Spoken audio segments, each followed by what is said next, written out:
नमस्कार, मैं हूं अजय और आगरा के सिकंदरा इलाके में एक केमिकल फैक्ट्री में भीषण आग लगी है और किस तरह की आग लगी है ये तस्वीरें बयां कर रही हैं। घंटों से ये आग लगी हुई है मगर इस आग पर काबू पाना दमकल विभाग के लिए मुश्किल साबित हो रहा है।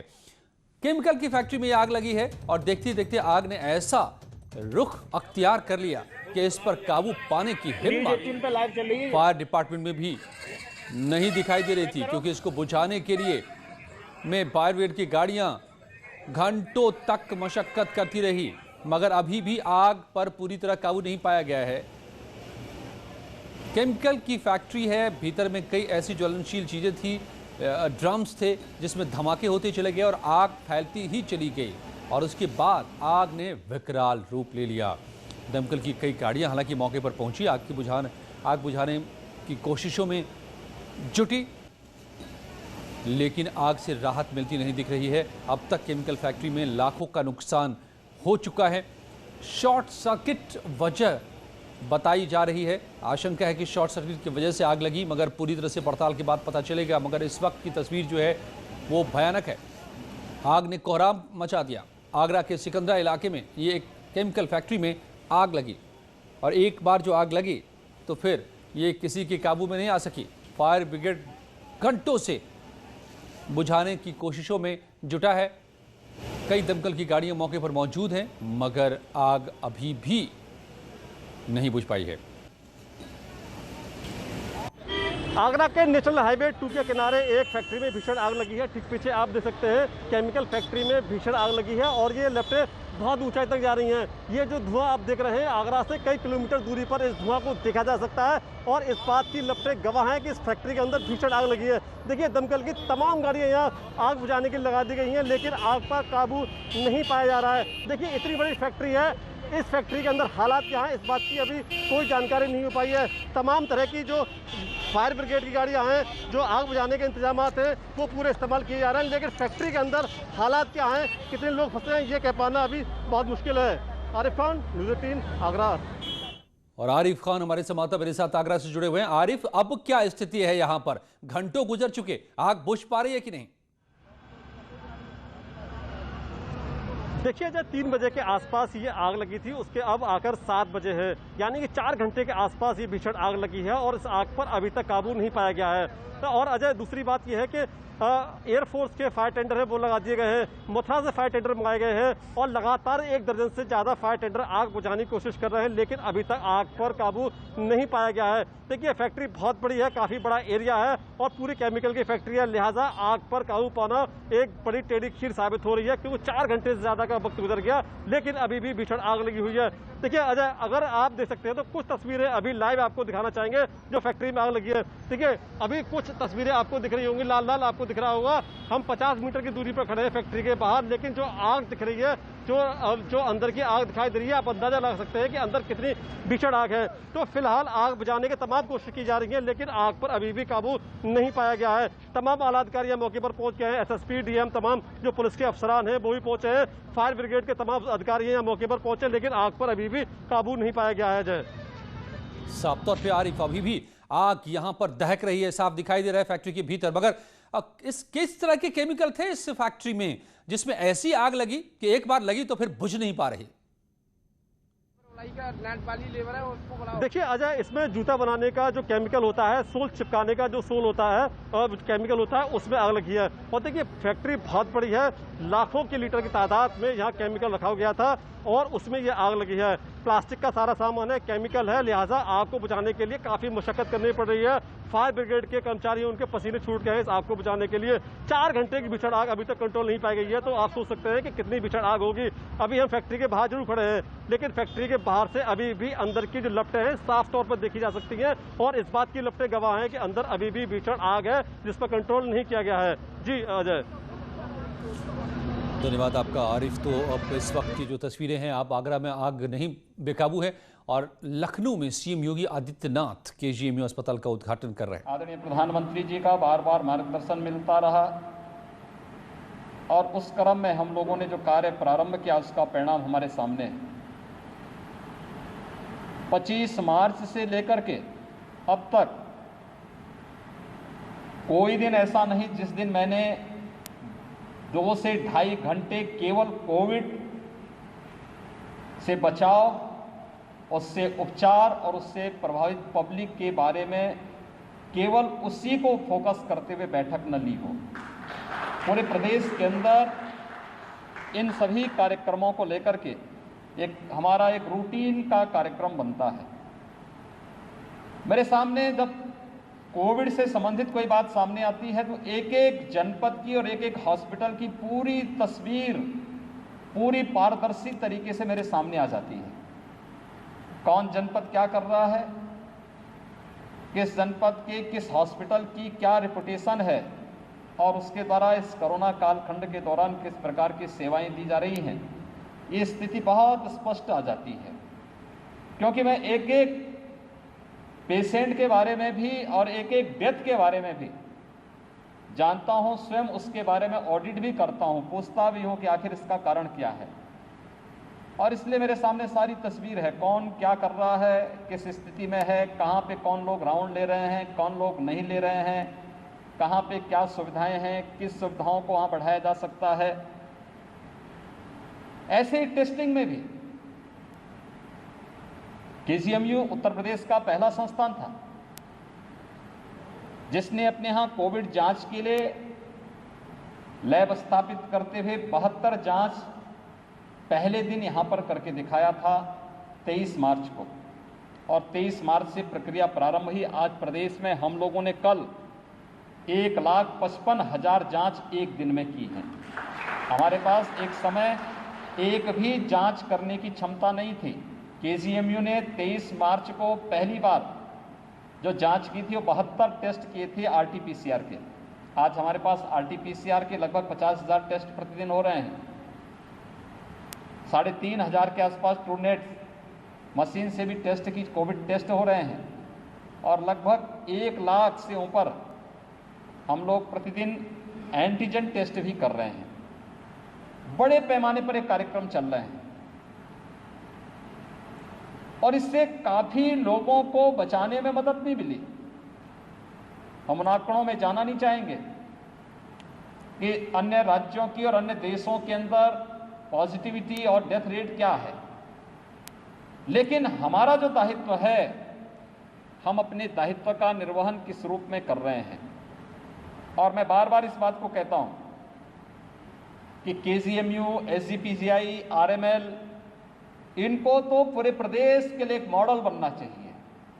और मैंने इसीलिए इन तीनों संस्थाओं के प्रमुखों के साथ कई राउंड की स्वयं भी बैठक की, और मैंने इन लोगों का आह्वान किया कि आप लोगों को अपने हॉस्पिटल की सुविधा को बेहतर करने के साथ ही वर्चुअल आईसीयू संचालित करना चाहिए। यहां से बैठ करके हर कोविड हॉस्पिटल के साथ जुड़ करके उनकी जो भी समस्याएं हैं, हम उसके माध्यम से प्रतिदिन इसका समाधान का रास्ता निकालें। और यह कार्य प्रारंभ भी हुआ, एसजीपीजीआई ने इस कार्य को प्रारंभ भी किया। आईसीएमआर ने केजीएमयू को पूरे प्रदेश के अंदर जितनी भी टेस्टिंग लैब्स हैं, इन सब के भी मेंटेन की जिम्मेदारी दी है। केजीएमयू उन सब की मॉनिटरिंग भी करता है, उनकी क्वालिटी के बारे में भी केजीएमयू के साथ जुड़ करके वे अपनी क्वालिटी में को स्ट्रेंथन करने का कार्य भी कर रहे हैं। लेकिन एक लंबी लड़ाई लड़ने के लिए हम सबको तैयार होना पड़ेगा। आप सब जानते हैं, हम एक ऐसे वायरस से लड़ रहे हैं, एक ऐसा शत्रु है जो अदृश्य है, जिसको आप केवल माइक्रोस्कोप से उसकी आकृति का अनुभव कर सकते हैं, लेकिन उस शत्रु को सामान्य आंखों से आप देख नहीं सकते, सामान्य मनुष्य उसको देख नहीं सकता। और इस प्रकार के शत्रु के बारे में सावधानी ये भी है कि अगर हमने उस शत्रु को पहचान भी लिया और समय से पहले तो बचाव का रास्ता देखना चाहिए। अगर फिर भी अगर शत्रु आ ही गया और हमने उसको पहचान भी लिया, लेकिन समय पे हमने शत्रु से बचाव के साथ ही आगे की रणनीति पर ठीक से काम नहीं किया, तो भी वह खतरनाक है। और अगर वैक्सीन या दवा आने के बाद भी वायरस के नेचर में चेंज हुआ तो वह भी एक नई खतरे की घंटी सबके लिए हो सकती है। इसलिए अपनी तैयारी उसी रूप में हम सब की होनी चाहिए। देखिए, मैं बार बार इस बात को कह रहा हूं, कोविड हॉस्पिटल हो या नॉन कोविड हॉस्पिटल, हमें एक बात को देखना होगा, पिछले 25-30 वर्षों के अंदर जिस हेल्थ सिस्टम पर पब्लिक का अगाध विश्वास था, कॉमन मैन के मुंह से बात निकलती थी कि ईश्वर को उन्होंने नहीं देखा, लेकिन ईश्वर के रूप में डॉक्टर उनके सामने हैं, उनकी आस्था आहत हुई थी।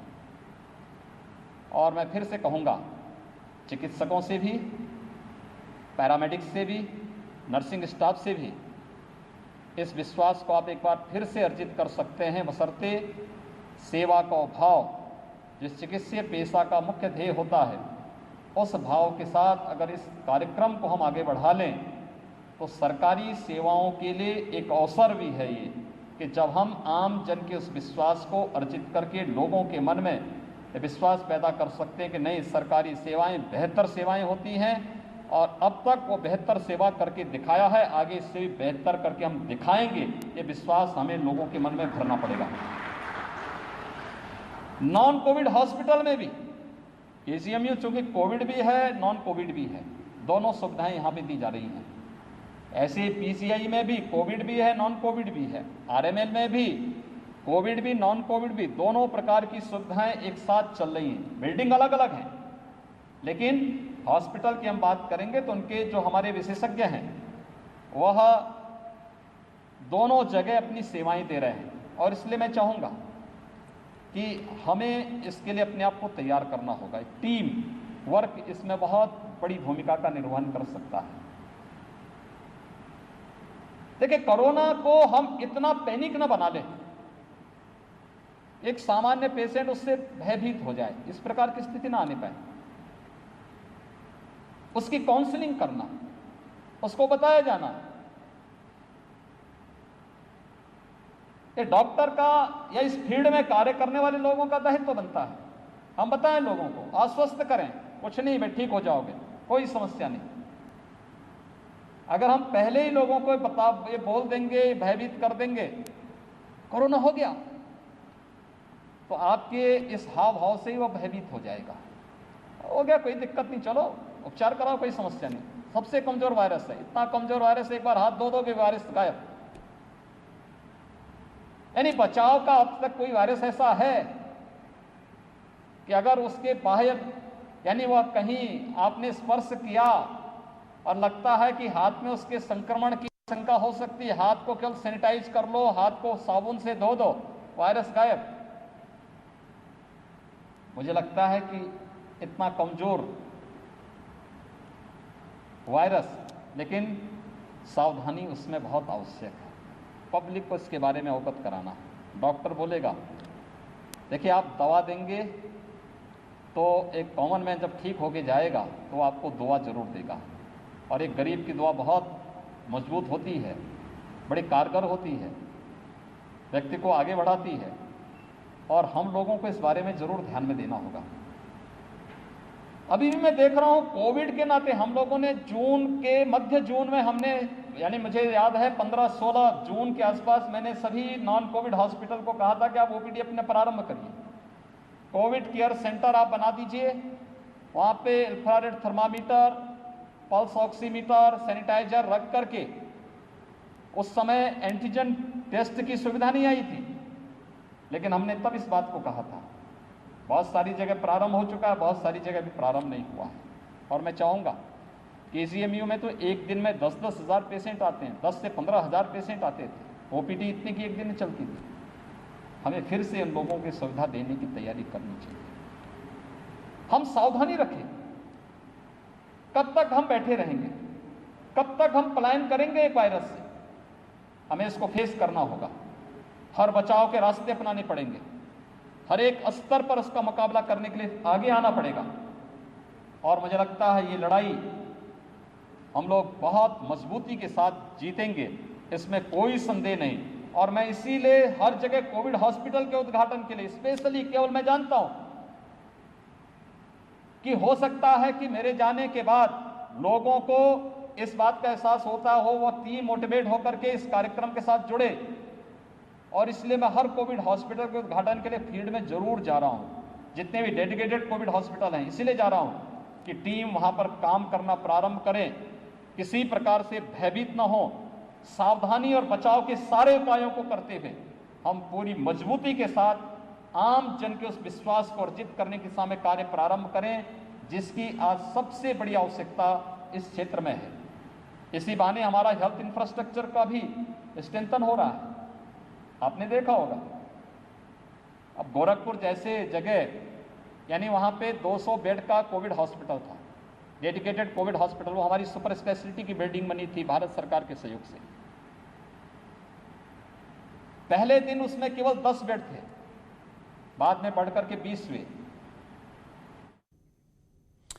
तो लखनऊ में केजीएमयू में कोविड हॉस्पिटल का उद्घाटन करते हुए सीएम योगी, और इससे पहले आज गोरखपुर में भी उन्होंने कोविड हॉस्पिटल का उद्घाटन किया। लौटते हैं कुछ ही पलों में।